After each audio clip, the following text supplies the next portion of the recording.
Hello everyone! I'm joined today by Rosie and Nico, the founders of Deltastring, a boutique Zendesk agency based in the south of England. Rosie, Nico, would one of you like to tell me a bit more about Deltastring? What kind of customers you work with, the kind of work you do?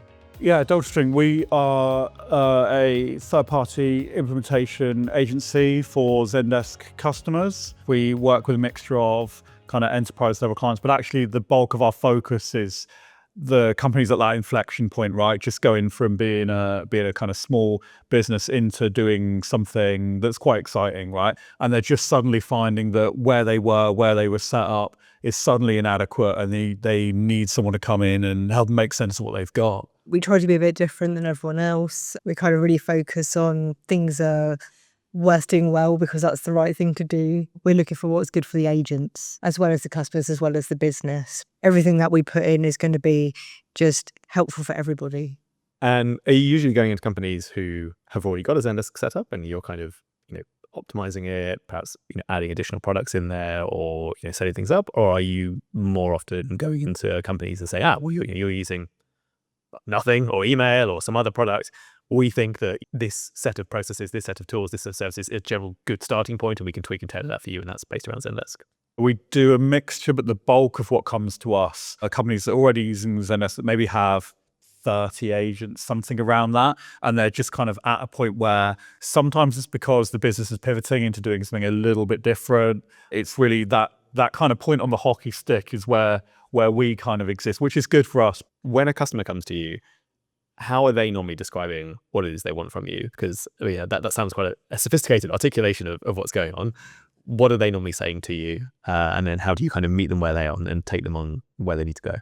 Usually they have a specific thing that they want remedied, and that's sometimes we need this team migrated from this service onto Zendesk, or we need an integration with this and that. And I think that's often the nature of when you bring in a third party kind of implementation people, because frankly, we're expensive.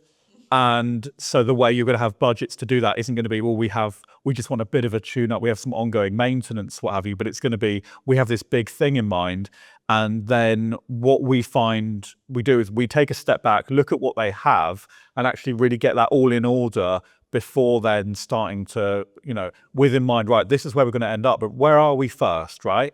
And actually kind of have that much broader look at what they're doing, which is often something the companies are really keen for as well. Another thing that we find, we leave a business with another certified Zendesk expert. We do a lot of training, and I think we've left a trail of really, really quality sort of BAU Zendesk admins behind us. But as well, we have kind of the benchmarking beforehand. Let's get some data. Let's really understand what they're looking at, because often these companies, they're not doing the reporting to the extent they would like to be. And then make sure that the changes we make are specific, measurable. We're doing science and engineering here rather than voodoo, right? A lot of the time they just don't feel very confident. I think that's a big part of it as well. They'll be like, I have to do this. I have these milestones. We have to get achieved by this date. But there's usually something else as well. And usually it's a place of anxiety. Like they're not sure what's going on. They know they have deadlines. They know there's money involved, and they really need like guidance as well through the whole process. You folks obviously are in a great position. You've seen inside lots of companies. You've seen the state of reporting. Having seen what you've seen, what is the state of reporting out there? What is the state of people's understanding of what they're tracking, the sophistication with which they're doing it? Recently, we've had kind of things like, oh no, I don't know where to get the reports, or I'm not sure if the person responsible for the reports is telling me the right stuff about it. People want stuff to be more easily shareable, or have more of the team be able to see everything that's going on. I feel like a lot of time is wasted by people sending reports to other people and then having meetings about reports. I don't think companies are very good generally at making everything available as it could be. I come from a customer service background, and I think my focus on all these things is if you have unhappy agents, you generally have unhappy customers.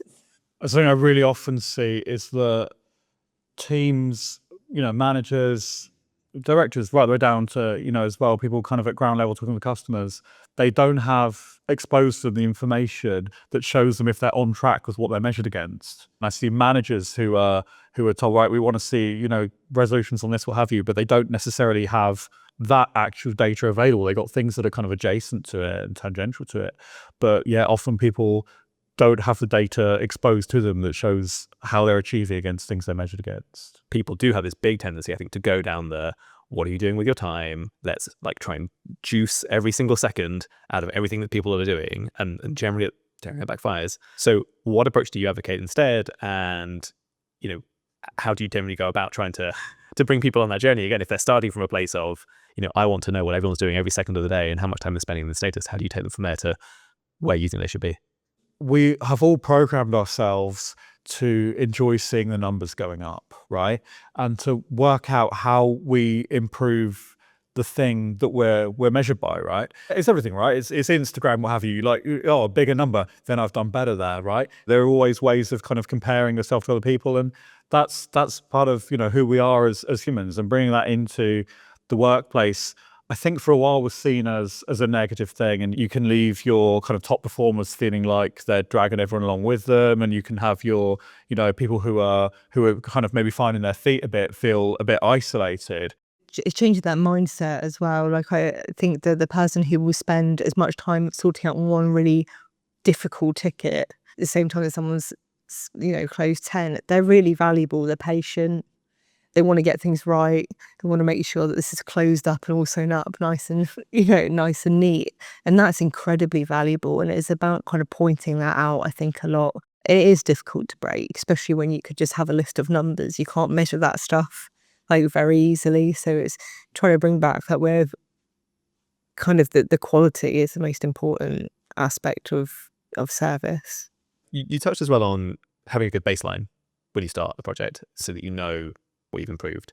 And I was curious, when you're doing that, are you looking at things like, we are going to improve your first supply time, we're going to improve your CSAT, we're going to improve ticket throughput, we're going to improve your productivity for some measure? Or is it not as granular as sort of, specific metrics? You've got to listen to what your customers are telling you. And if you look at your CSAT now, if you're running a Zendesk, if you click into that, you can see that the biggest indicator of whether something's going to be a positive or negative CSAT is going to be your time to complete that problem, right? Time to resolve that. But if you can map that one against the other, there is an inflection point in each kind of query type that's kind of people's expectation for how long this should take. Often there's quite a lot you can gain just from shuffling around how you're prioritizing things. And doing that in Zendesk is a case of changing the SLAs across these different query types, right? Of just adjusting your priorities and your SLAs, just to slightly rebalance the way things are surfaced to your agents. Often you can make, big gains. We're talking maybe 5+ points of CSAT, just really from taking a step back and thinking, well, we need to listen to what our customers are telling us in terms of how happy they are with how we're dealing with this. I think companies make mistakes like sending that out at the wrong time.